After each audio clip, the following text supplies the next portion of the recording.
Hello, lovely people. Welcome back to Cooking with Efya. Today, I'm going to show you how to make a very rich, flavorful Ghanaian stew completely from scratch. This stew is perfect for Tuo Zaafi, rice, yam, plantain, or anything at all. When it's done properly, the taste is deep, the color is rich, and the aroma alone will make you hungry. Yes, we're making Tuo Zaafi stew, a quick one, so let's get started. I always like to start with the meat because that is the foundation of a good stew. So here I have my meat. I've already washed it thoroughly with clean water. Now I transfer the meat into a clean pot. From Ghana's kitchen, warm and sweet. Every dish a joyful treat. Right, so once done, I'm going to blend some garlic, ginger, bay leaves, rosemary, and a lot of onions. I'll blend off camera, and after that, I'll pour it on the protein. You can also feel free to use any herbs or spice of your choice. Next, I will season it properly with some aromat or spice blend and also some aromat bouillon tablet. Add some salt to taste, add water, cover, and allow it to steam properly. We're making magic every day. As the meat continues to cook, I stir it occasionally so it cooks evenly on all sides and does not stick to the bottom of the pot. At this stage, you also begin to smell the aroma of the ginger, garlic, and onions coming together with the meat. This is what we want. Allow the meat to cook gentle until it becomes tender. Depending on the type of meat you are using, this can take some time, so be patient and let it cook properly. You can check by pressing a piece of the meat. It should be very soft but still hold a shape. Once the meat is nicely tender, you have to have a good amount of stock in the pot, just the way you are seeing on your screens right now.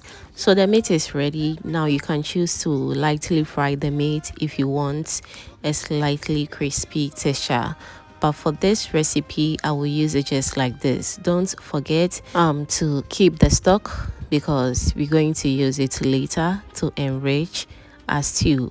Now let's move on to building the stew. Alright, so I place a clean pot on the stove and also pour in some cooking oil or palm oil. Allow the oil to heat up gently and also add in some money for that traditional flavor. You can also use just onions and that will be fine. Next, I add some chopped onions into the oil. Alright, so as the onions hit the oil, you will hear that nice sizzling sound. Stir them continuously and allow it to fry for about 1 to 2 minutes. At this stage, the onions will begin to soften and release their natural aroma. This forms the base of our stew. Now I add in some blended garlic, ginger, and onions as well to boost the flavor of this stew very well. Yes, we are not joking here. I'll give it a quick stir as well. Cover on medium heat and allow it to do its own thing until it's nice and ready. As always, keep coming back to check on it from time to time because we don't want the stew to burn.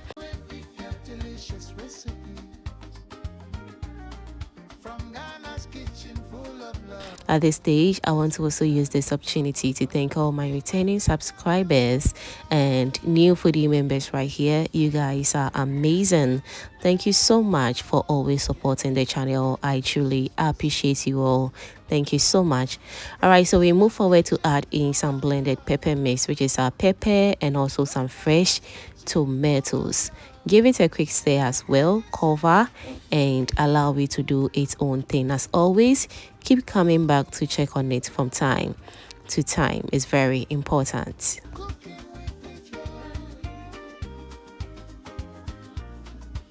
Alright, so our base is almost done. As you can see, it's looking absolutely perfect. And now we're going to go ahead and add in our tomato paste. This step is very important and you should not rush it. The tomato paste needs to fry properly in the oil so that it loses its sour, sharp taste. As soon as I add it, I begin to stir continuously so it does not burn. Keep the heat on medium heat and allow it to fry slowly. After a few minutes, you will notice that the color of the tomato paste begins to change slightly. It becomes deeper and richer. You can also see a little oil separating from it, and that's what we are looking for.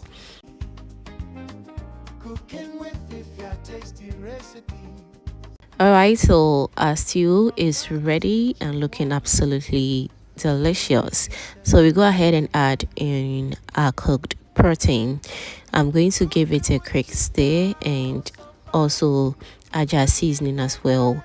Remember, we've already seasoned the protein, so don't add in seasoning now, because this time is where you adjust everything. If you need more salt, you add a little. If you want more spice, you can add more pepper or adjust to your taste. So I'll go in with a little bit of aroma stew seasoning powder and also salt to taste. As I said, always adjust to your taste. Stir everything very nicely. Cover it on medium heat and allow the stew to continue cooking until it's nice and ready, or you see oil settling on top beautifully, just the way you are seeing on the screens right now. This is how we make proper Ghanaian teaser stew. This stew was super delicious, very inviting, and everyone loved it. I hope you're going to give this recipe a try, and I'll be very glad to read all your amazing comments down below. Also, let me know in the comment section what you think about this Ghanaian teaser stew recipe, and I'll be very glad to read all your amazing comments down below. So what is teaser stew without pakoshito? You can also omit it if you don't love too much heat. I'll add it to it, stir very well, cover and allow it to do its own thing on medium heat for about 10 to 15 minutes, and after that our stew should be ready. So once you reach this stage, your stew is ready. Turn off the heat and allow it to rest for a few minutes before serving. And just like that, we have made a rich, flavorful Ghanaian stew completely from scratch. This stew pairs perfectly with Tuo Zaafi, but you can also enjoy it with rice, yam, or plantain. If you enjoyed cooking with me, don't forget to like, share, and subscribe to Cooking with Efya for more delicious recipes. Thank you so much for watching, and I'll see you in my next video. Bye.